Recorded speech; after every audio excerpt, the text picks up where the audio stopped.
방금 그 시간에 대한 얘기를 하셨어요. 인간은 유한하지만 그러면 유적이나 이런 것들을 통해서 다른 시간대를 느낀다고. 그런데 저는 작가님이 아까 6시간의 시차를 경험하면서 그 지역에 내릴 때마다 시계 바늘을 돌린다고 하셨는데, 저도 뭐 장거리 여행을 갔을 때 공항에 내릴 때 제일 먼저 하는 게 시계 바늘을 돌리는 건데요. 그럴 때마다 시간이란 무엇인가에 대해 생각하게 돼요. 굉장히 철학적인 말인 것 같지만 정말 그걸 실제적으로 느끼게 되거든요. 그래서 그런 경험이 작가님한테 어떤 생각을 갖게 했는지도 좀 궁금하고.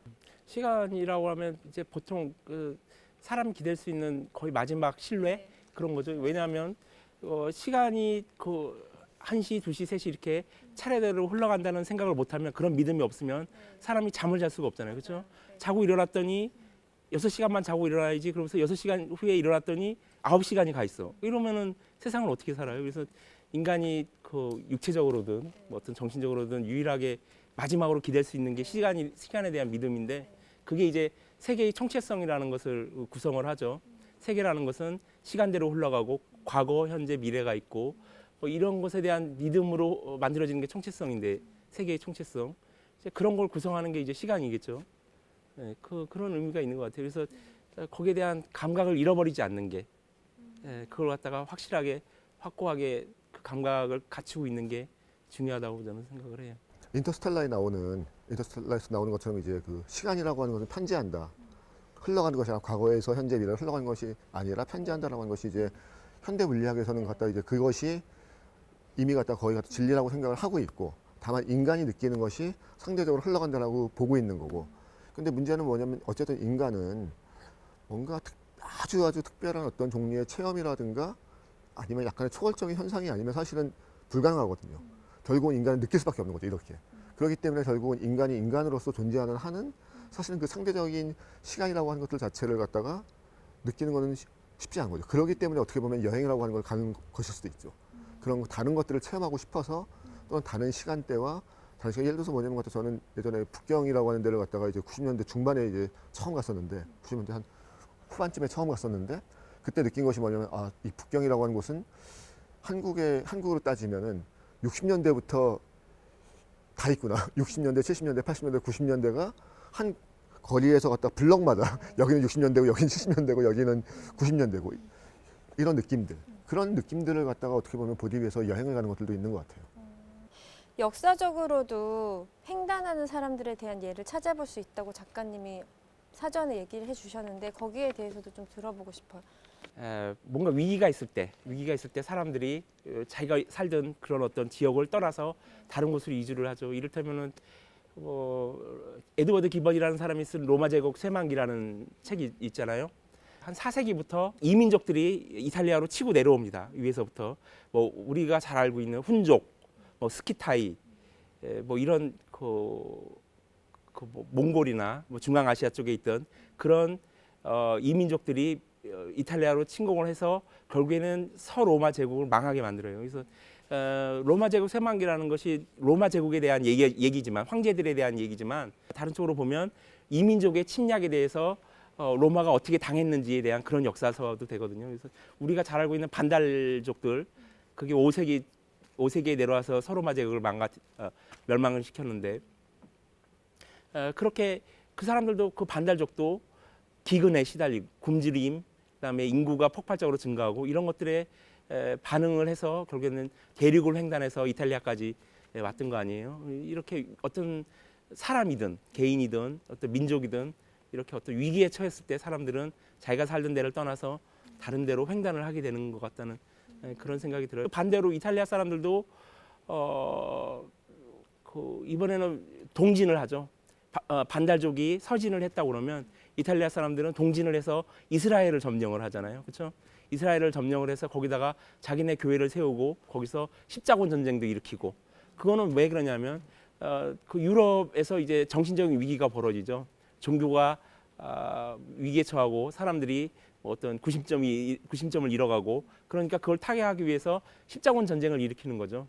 페르시아, 지금의 페르시아, 그 예루살렘 그쪽을 점령을 하게 됩니다. 그런 전쟁을, 그것도 마찬가지로 횡단이고, 그다음에 뭐 우리나라 사람들도 해초 스님 있잖아요. 해초 스님이 인도로 건너간 게 아마 8세기인가 그럴 거예요. 그래서 왕호청축전이라는 책도 남기고 그랬는데 그분도 어떤 개인적인 어떤 정신적인 위기를 겪고 그것을 종교로 극복하기 위해서 인도까지 갔을 거 아니에요, 그렇죠? 그런 게 횡단을 하게 만드는 거죠. 여기 역사적인 얘기를 해주셨는데 좀 덧붙이고 싶으신 말씀 있으세요? 저는 그 미드 바이킹스를 이제 딱 봤을 때 사실 그 생각을 좀 했어요. 바이킹이 이제 거기가 이제 북구니까 먹을 게 별로 없잖아요. 그래서 이제 계속 이제 굶주리고 조금씩 그러고 있는데 지들끼리 맨날 싸우는 거죠. 거기도 왕이 있고 뭐 이제 뭐 귀족도 있고 막 이렇게 막 싸우는데 그 중에서 갖다 평민이었던 사람이 갔다가 어느 날 갑자기 바다 멀리 한번 가보자 우리 거기 뭔가 있을 거다. 바다 끝에 가면은 벼랑이 있고 벼랑 밑에 괴물들이 있다. 그래서 갔다가 이제 세계 끝이다 이렇게 생각을 하고 있었는데 얘는 가자고 이야기를 한 거예요. 그래서 처음에 가서 미친놈이라고 다 그러는데 결국 가요. 그래서 영국가 또 침공을 하는 거죠. 그랬는데 이제 보면 이제 그래서 이제 이 사람이 갔다 나중에 이제 거기에 갔다 왕까지 되고 바이킹들 왕까지 되고 그러는데 또 그 중에서 또 이제 보면 이제 그 계속해서 이 사람의 욕망은 뭐냐면 단순하게 침공을 하는 것이 아니라 거기에다가 자신들의 또 땅을 만드는 것이고 그다음에 또 프랑스까지 가요. 프랑스가 있는 것 같다 거기까지 가고 그다음에 또 지중해까지 가고 계속 이러한 식의 그러니까 그러한 욕망이라고 하는 부분들이 과연 어디서 나오는 걸 것인가라고 하는 것들을 저는 그 바이킹스 보면서 다시 한번 생각을 했어요. 그러니까 그 사람들의 뭔가 욕망도 있을 것이고 아니면 뭔가 용기도 있을 것이고 아니면 인간의 애초에 갖다가 뭔가 근원적인 어떤 이 갈망 같은 것이 있는 것이 아닐까 뭔가를 갖다가 새로운 것을 만나서 그 새로운 것을 무엇을 하고 싶어하는 이런 욕망들이 있는 것이 아닐까. 횡단이라고 하면 영화로 치면 로드무비죠. 사실 기억나는 영화 좀 있으세요? 델마 루이스. 횡단을 갖다가 이렇게 그냥 우리가 생각하는 것 같아 이제 뭐 옆으로 가거나 위로 가거나 이것만 생각을 하는데 그냥 길을 따라가는 것들도 사실 횡단이죠. 길을 따라서 그냥 막 이렇게 뭐 빙글빙글 돌거나 아니면 간에 이런 것들도 사실은 그냥 길 자체가 결국 횡단인 것 같아요. 며칠 전에 아이다호 봤어요. 거기에 보면 리버 피닉스가 며칠 전에 본 거니까 기억이 남는데 대사 중에 이런 게 처음에 리버 피닉스가 영화 첫 장면에 나와서 나는 길의 감식가, 뭐 나는 평생 길을 맛보면서 살 것이다라고 그렇게 대사가 나오더라고요. 그게 참 인상적이었는데 그 로드무비 아닌가요? 그 영화가 아이다호가 그래서 길에 대한 이야기고 처음과 끝이 다 길에 대한 이야기고 길에서 쓰러지고 뭐 그런 게 인상적으로 남았던 것 같아요.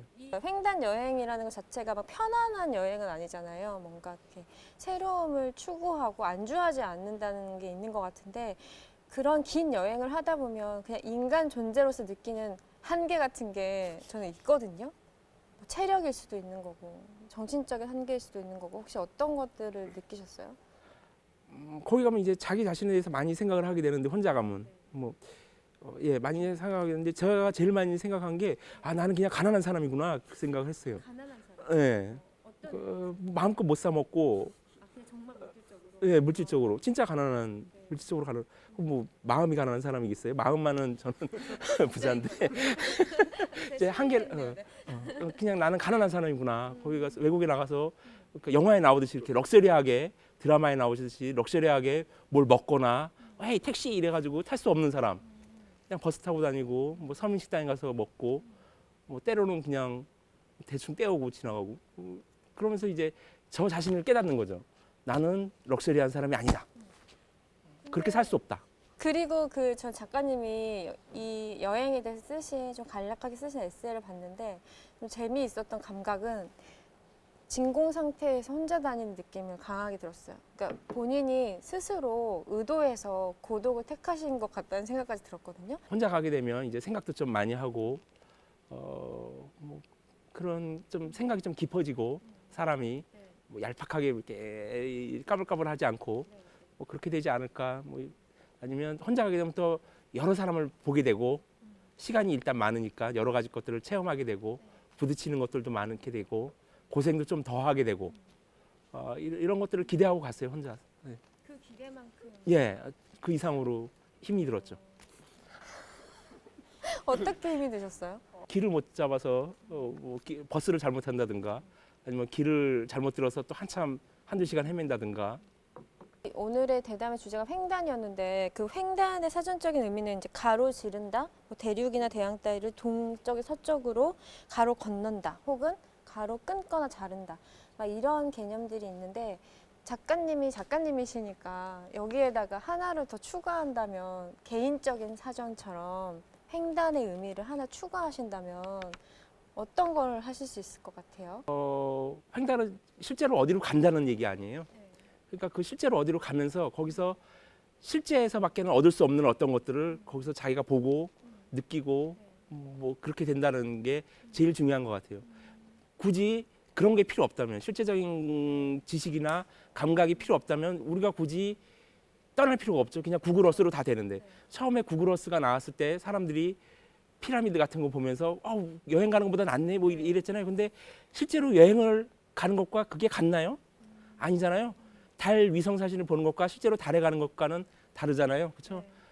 그런 차이인 것 같아요. 그러니까 횡단이라고 하는 것은 자기가 직접 거기 가서 세상의 실질적인 것, 실체를 만난다는 의미가 있고 그런 것 같아요. 그러니까 이렇게 보통의 여행이라고 하는 거는 갔다가 돌아오는 거잖아요. 그래서 거기 가서 딱 이제 경험을 하고 딱 이제 찍고선 돌아오는 건데, 길이라고 하는 건 그냥 계속 열려 있는 것 같아요. 계속 그냥 열려서 그 길이에서 갔다가 내가 계속 새로운 것들을 체험하고, 내일도 모레도 계속해서 어느 기간까지는 꽤 긴 기간 동안 갔다가 내가, 그러니까 이를테면 뭐 이제 최근에 같은 여행 중에서도 이제 한 도시에서 오래 살아보기 뭐 이런 걸로 많이 바뀌잖아요. 최근에 이제. 근데 이제 그거는 어떤 장소에서의 어떤 그런 거를 오래 체험을 하는 거면은 그냥 말 그대로 횡단이라고 하는 거는 갖다 길을 통해서 새로운 것을 지속적으로 갖다가 체험하는 어떤 그런 경험이 아닐까, 일종의. 확실히 지금의 여행의 트렌드도 예전에는 뭔가 정보를 더 많이 얻는다, 습득하고 그 지식의 양을 늘린다는 게 컸던 것 같다면, 지금 젊은 세대들은 확실히 거기서 살아보는 것, 뭐 꼭 외국이 아니더라도 본인이 살지 않은 지역에 가서 한 달씩 살아보고 자신의 개인적 체험을 굉장히 중시하는 시대인 것 같아요. 네. 한 달씩 저는 좀 살아봤죠. 뭐 쿠바나 이탈리아나 이번에 러시아에서도 한 달, 두 달씩 계속 살아봤는데, 좋죠. 거기 가서 현지 우리가 그 간접 경험으로는 얻을 수 없는 진짜로 직접 경험 같은 걸 얻을 수 있고, 여기에서 아닌 어떤 삶의 다른 대안이 있다는 생각도 들고, 내가 한국에서 아무리 망해도 나는 딴 데 가서 살 수 있어. 여기도 사람 사는 데니까 다 똑같아. 뭐 이런 생각을 할 수가 있는 거죠. 새로운 인생을 살 수 있고 어떤 삶의 가능성. 저 세대만 하더라도 태어난 곳에서 한 발자국도 안 나가고 평생을 사는 분들이 있었거든요. 그런 사람들에 비하면 다른 삶의 대안을 갖는다는 것, 어떤 가능성에 대해서 어떤 희망 같은 거를 품게 된다는 의미가 있겠죠. 지금은 어떻게 보면 갖다가 이제 사실은 아는 척하기가 되게 쉬운 시대잖아요. 모든 지식을 다 그냥 딱 앉아서 그냥 인터넷으로 모든 걸 다 긁어 모을 수 있고, 구글 어스처럼 이제 가본 것처럼 내가 이게 풍경에 대해서 말할 수도 있고. 근데 그러기 때문에 더더욱이 뭐냐면 갖다가 이 살아본다라고 하는 어떤 체험이라고 하는 것들, 그런 것들 자체가 훨씬 더 이제, 그러니까 최근에 뭐 일종의 어떤 키워드 중에 한 가지가 이제 경험이라고 하는 거, 익스피리언스라고 이야기를 하는 것처럼 그걸로 바뀔 수밖에 없는 것 같아요. 그러니까 내가 뭔가를 갖다가 하고 싶어 하는 것. 그러니까 앞으로 같은 경우도 예를 들어서 뭐 VR이 점점 이제 발전하게 되면은 사실 말 그대로 가난한 사람들은 VR로 체험을 할 것이고, 진짜 이제 돈이 좀 있고 여유가 있는 사람들은 직접 가보겠죠.